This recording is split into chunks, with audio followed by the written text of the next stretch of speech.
नमस्कार, मी रवी बोडके आणि आपण यशोधनच्या माध्यमातून काम करतो. म्हणजे समाजातल्या अनाथ, बेघर, निराधार, वयोवृद्ध अशा लोकांसाठी मी अनेकदा सगळ्यांना विनंती करत असतो की आपल्या आई वडिलांना घरात सांभाळा, तर कुठल्याही आश्रमात नका पाठवू. आणि घराघरामध्ये वयोवृद्धांचे इतके विचित्र हाल चालू आहेत. म्हणजे आपली मुलं आपल्या आई वडिलांना नीट सांभाळत नाहीत, नीट खायला घालत नाहीत, जेवायला देत नाहीत. याच्यासारखी दुसरी शोकांतिका नाही. मित्रांनो, तुम्हीच बघा ही आजी काय म्हणते. शेतीवाडी किती घरी? शेती आहे, 12 पाडती पडू नये, 10 वर्ष झालं कोणी करा. आणि मी केली की त्यातलं धान्य निघालं की नेऊन विकते ते. पायदान ठेवण्यात मला कसं माझे नशीब, कसं मी दिवस काढायचे. दोघं भाव आहेत, हत्तीवाणी, ती सुद्धा उपयोगीचं नाही तर माझ्या. अच्छा, ठीक आहे, असू दे, बघू आपण काय करायचं. झोपाय जागा असली, घासभर खाया असलं, बाद झालं. कष्ट केलं तरी खाया मिळालं, काय करायचं.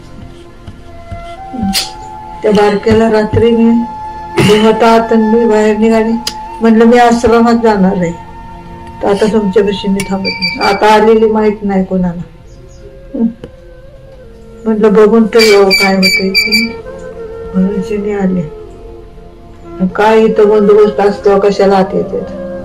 हा आली तर तुम्ही तुमचं मन थिर ठेवायचं, जायचं नाही. आता पहिलं थिर झालंय, काय करणार आहे मी तर. काय तुमचे धन संपत आहे तर त्यांचं मिळते. होय आजी, इथं रोज काम करते खात्यात. त्याला बायको आहे का? हाय, 2 पोर आहेत. बर, ती राहीना बायको त्याची.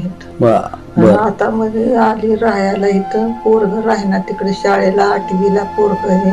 ती पोरग म्हणते मला माझ्या माणसात जायचे, मला तिथं राहायचं नाही, म्हणून ती घेऊन आली इथं पोरग.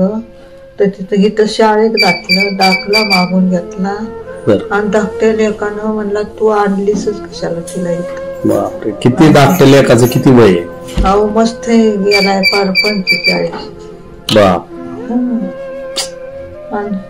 रोज आता हाणन मार मला श्वास. पोरगीला फोन केला की असं असं मी जाते, मला ठेवतो. तर पोरगी काय म्हणली, आई ग तू एवढं करू नकोस, जाऊ नकोस, आश्रमात जाऊ नकोस. आता ती हे का आपल्याला बघायला, आपण आपलंच बघायला पाहिजे ना. खरंय. हा, तिला काल फोन केला तर ती म्हणजे का ग तुला बरं नाही, पण मी सांगितलं नाही अशा गोष्टी झाल्यात म्हणून. तर म्हटलं तुला मी उद्या फोन करेन म्हणून. बघू, शेजारी पाजारी मारायला लागले ना. 5 जण धीर आहेत, पुतणीत.